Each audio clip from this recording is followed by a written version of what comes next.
বাংলাদেশ থেকে অনেকগুলো খাবার চলে এসেছে। কে পাঠিয়েছে কিংবা কেন পাঠিয়েছে সেগুলো আজকে আপনাদের সাথে শেয়ার করব। হ্যালো এভরিওয়ান, কেমন আছেন? নিশ্চয়ই অনেক ভালো আছেন। আর এই ব্লগটা আসলে অনেক আগের। প্রায় ২-৩ মাস আগের। যদিও দিবু বলে আসলে দেয়া হয়নি।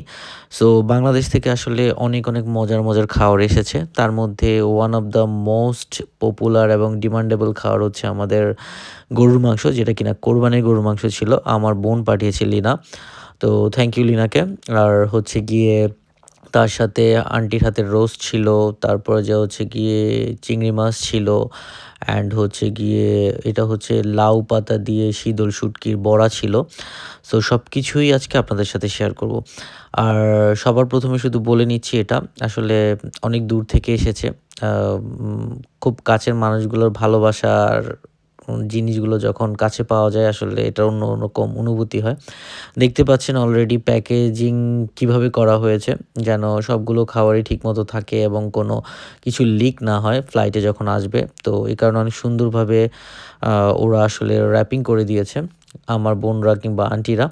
তো দেখতেই পাচ্ছেন আসলে কি অন্যরকম একটা তৃপ্তি আছে এই খাওয়াগুলোর মধ্যে। কারণ অনেক কাছের মানুষ, ভালোবাসার মানুষগুলোর হাতের ছোঁয়া আছে এই খাওয়াগুলোতে। আর দেখতে পাচ্ছেন কোরবানির মাংস এখানে একটা ছিল হচ্ছে গিয়ে মেবি কলিজা দিয়ে মিক্স করা ছিল। আর আরেকটা ছিল সম্পূর্ণ কালা ভুনা, যেটাকে বলে আরকি, যেটা আমার অনেক বেশি ফেভারিট। সো গরম ভাতের সাথে ১ম এ আসলে কি ট্রাই করা যায় সেটাই আপনাদেরকে দেখাচ্ছি। ১ম এ আমি আসলে গরম ভাতের সাথে হচ্ছে গিয়ে এটা লাউ পাতা দিয়ে শীতল শুটকির বড়া ছিল এটা। শুটকি যারা লাভ করে থাকেন, পছন্দ করেন তারা অনেকেই জানেন এটা অনেক মজার খাবার।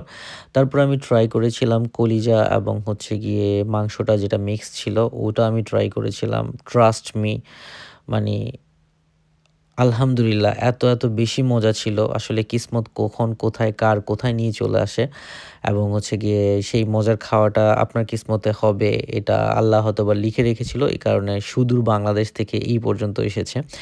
তো তারপরে আবার আমি কালা ভুনার যে মাংসটা আছে, শক্ত মাংসটা, যেটা আসলে ছোটবেলায় আমরা অনেক বেশি খেয়েছিলাম আম্মুদের হাতে।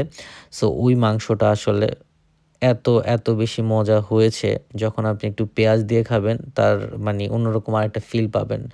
দেন ডাল দিয়েও আমি ট্রাই করেছি। কারণ একটু শুকনো মনে হচ্ছিল। সো তখন ডাল দিয়ে যখন ট্রাই করেছি তখন অন্যরকম আরেক রকম মজা ছিল।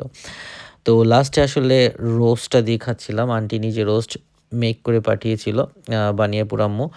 সো রোস্টটা অনেক বেশি মজা ছিল। আর এই চিংড়িটা আসলে লন্ডনে পাওয়া যায় না ওরকমভাবে। এই চিংড়িটাও আসলে অনেক বেশি মজা ছিল। সবগুলো খাওয়ারই আসলে মজা ছিল। কারণ ভালোবাসার মানুষগুলো তাদের ভালোবাসা দিয়ে মেক করেছিল বলেই আসলে খাওয়াগুলো এত বেশি মজা ছিল।